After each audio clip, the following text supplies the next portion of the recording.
Nagbabalik po ang homepage. Alinsunod sa Anti-Bullying Act of 2012 na nag-aatas sa lahat ng elementary at secondary schools na gumawa ng polisiya upang maiwasan at sumasolusyonan ang bullying sa kanilang mga institusyon. Ang local government unit ng Taguig ay naglusad ng isang programang makakatulong laban sa bullying. At kaugnay nito, makakasama natin ngayong umaga si Department of Education DepEd Taguig Pateros Administrator, Dr. George Tizon. Good morning po, Dr. George. Good morning, Doreen, at magandang umaga sa mga taga-subaybay ng ating programa, Homepage. Doc, pakabanggit nga po ninyo sa amin, ano po itong SABAC program? Ang SABAC program ay alinsunod sa polisiya ng Department of Education, yung aming anti-bullying program o yung aming child protection policy. Opo. Ang SABAC stands for Students Anti-Bullying Action Center, kung saan ginawa naming mas malawak yung pag-address sa bullying program sa aming mga paaralan sa Division of Taguig City and Pateros upang lalong ma-address at maiwasan yung mga hindi magandang epekto ng bullying. Nung pag sinabi niyo, sir, na mas malawak, ano po ang ini-encompass itong mas malawak? Ito pong aming SABAC o yung Students Anti-Bullying Action Center. Ito po ay kinapapalooban ng kooperasyon ng mga mag-aaral na siyang biktima ng bullying. Kasama po dyan ang koordinasyon ng mga magulang at ang tulong ng lokal na pamahalaan. Sampu na rin po ng mga pinuno ng paaralan. Kumbaga bukod po sa eskwelahan, involved dito ang mga magulang mismo, Tama komunidad, po. tsaka yung local government. Tama po. Oh, I see. Pero ang tanong, sir, bakit po kayo naglusad ng ganitong programa? Actually po, ang anti-bullying program po isang programa ng Department of Education na talaga naman pong pinopromote. Kami lamang po sa DepEd Taguig City and Pateros, minarapat po namin na gawing mas kaya-aya sa lahat ng sektor upang wag na pong mangyari yung mga hindi magandang nangyari sa ibang city, particular na nga po yung isang estudyanteng Pilipinas na nagpakamatay sa Amerika dahil po siya po ay naging biktima ng bullying. Ayaw po namin na may mangyaring ganito sa ating city of Taguig and Pateros. Pero sa inyo lusot po ba, meron na po kayo na italang insidente ng bullying? Well, formally po, wala po kaming official na report ng bullying. Bagamat may mga insidente po sa nakaraan kung saan ang involved po ay bata at ang nakagawa ng perwisyo ay ang kapwa niya estudyante. Bagamat ito po ay nangyari, it's either sa labas ng paaralan o during summer vacation. Ngayon pong pagpasok ng bagong school year, sinisigurado po namin na ito po ay maiiwasan sa loob ng paaralan. Kapag po ba ito ay nangyari, Sir George, sa labas ng school, sabi nyo nga, during na bakasyon, pasok pa ba ito sa programa? Actually, dun sa programa namin, basta ang involved ay bata, it's either bata ang nambuli o bata yung nabuli na aming estudyante, siya po ay nakapaloob sa aming programa. At ipapakita ko sa iyo, Doreen, kung paano yung aming sistema.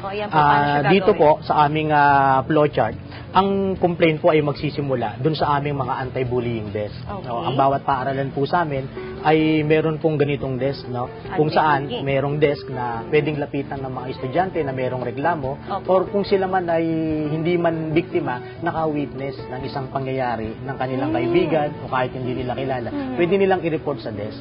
Ang maganda dito, ang nagmaman ng desk ay hindi magulang o teacher, kundi bata rin. So iniisip kasi namin na ang mga bata usually natatakot magsumbong sa magulang dahil baka pagalitan sa teacher. So minarapat namin na kapag kapwa estudyante. At ito ay mga student leader. So ito ay kilala sa campus bilang mga talagang pwede nilang takbuhan. So sila yung sasagot sa problema at didinig sa kanilang problema. At meron din po kami mga drop box, At kung makikita nyo, meron din po kaming mga hotline. Nabuli ka ba? Oo, kung sakaling halimbawang naging biktima sila ng ganito at nahiya silang sumulat or iparating verbally, meron po kaming pwede nilang i-text, pati sa mga magulang. At base dyan, ibibigay alam po ng bata at ito po ang mangyayari. Tatanggapin po ng aming student leader yung complaint, tapos ibibigay niya po sa kanyang advisor. Yung advisor naman po, dahil siya po ang nakatalaga o overall in charge, dahil ito po ay mga estudyante, bubuksan niya po yung complaint o yung babasahin niya yung text message na complaint and then pararating niya po sa principal.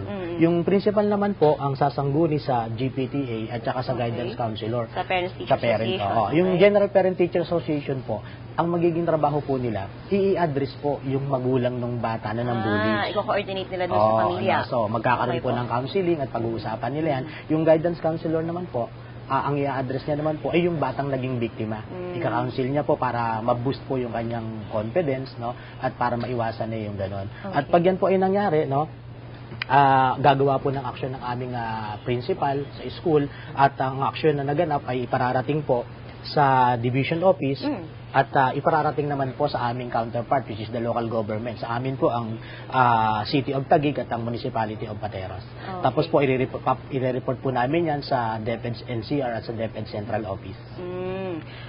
What happens po kapag umabot doon? Halimbawa, makakita yung batang nabully or ano pong gagawin doon sa bata? Ano magiging intervention ni Kanga? Halimbawa po, ang isang bata ay napatunayan na nabully. Opo. Meron po kami mga kaukulang punishment. Opo. Meron pong non-punitive at meron din naman po na punitive.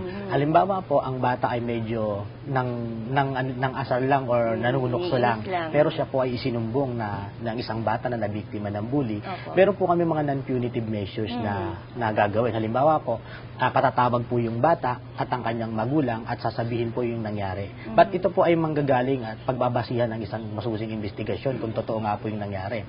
Pag napatunayan nga po na ang bata nga po ay lumabi sa kanyang karapatan at nambully, at sarapan po ng magulang, hihingin po ang permiso ng magulang, i-reprimand po natin yung bata na wag na pong ulitin yon. No?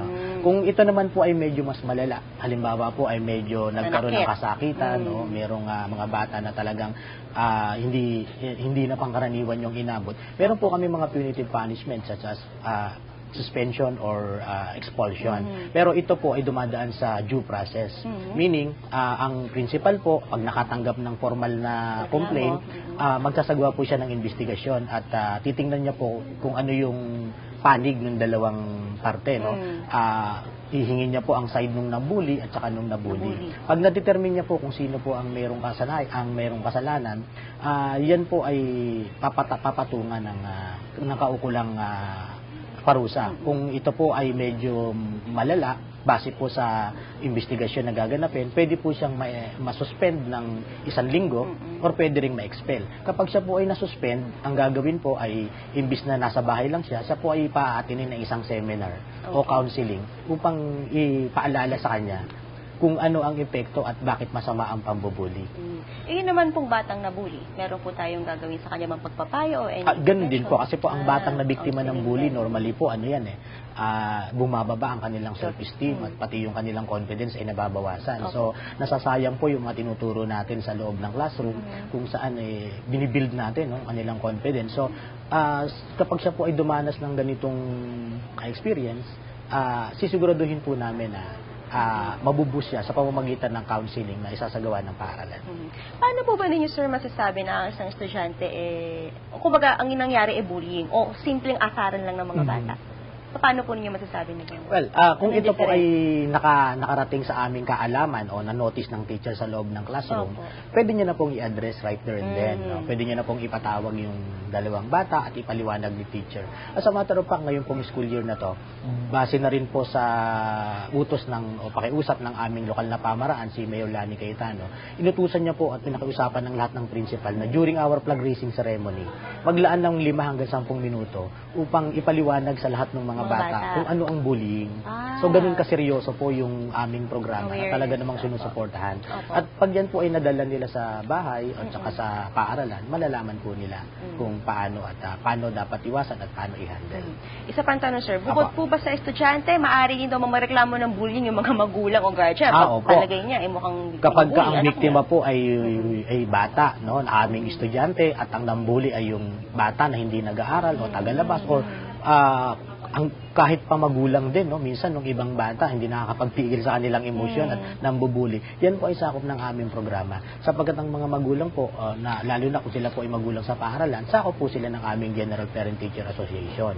Ngayon naman po, kung sakali pong hindi, medyo hindi naman po namin ina-expect na gano'n dahil ang paaralan po namin ay, ang mga magulang po sa aming paaralan ay hindi po pinapayagan na nasa loob. Meron pong waiting area, so maliit na po yung chance na gano'n ang mangyari. But lahat po ng may kinalaman sa pambubuli sa bata, no, yan po ay aming pong tutugunan kasi po ang pambubuli ay isang akto ng paggawa ng hindi maganda ng isang bata sa kanyang kapwa mag-aaral na nagiging epekto ng diskriminasyon, abuso. Yan po ang aming adhikain na maiwasan. Thank you so much po, Dr. Maraming salamat. George Tizon, DepEd Taguig Pateros Administrator. Samantala, wag po kayong aalis. Magbabalik agad ang homepage. Sa homepage at homepage.